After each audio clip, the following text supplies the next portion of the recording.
Prý jsem moc těžký. To moc uhnali na těch desítích. Tak to už si tam hoďte vlastní euro. Nejsem moc slík, tak to.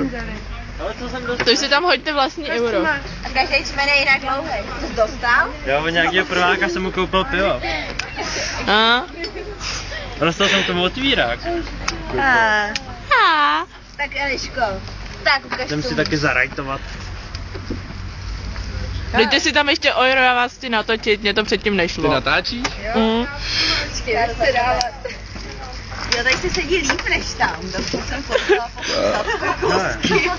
Tak šup. A máte někdo euro? Já nemám u sebe už další. Máte někdo drobný? Máš drobný? Nemám.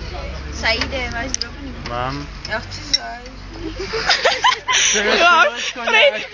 Já chci zajezdit.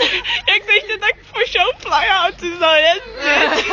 A vy jste pletou s nějakou erotickou pomůckou docela, jak? Tak Davide, prej si kam čo chce zajezdit. Za euro, to je docela dobrá cena. To je docela levně. Chyť ho, prosím tě. Pane, byste měli vibrátory, ty vole, potřebuju. No tak je sledují, jo.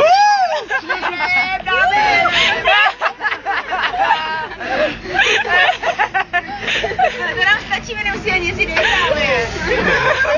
To pane profesora, to taky. A pak na divoký stát.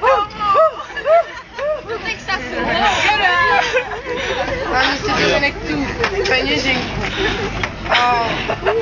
Jede. Placíte někdo toho koně po zadku, tím to jede?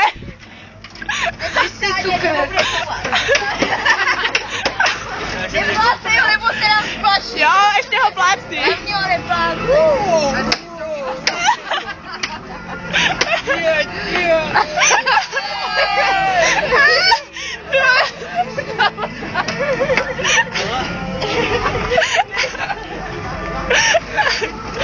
Ach jo.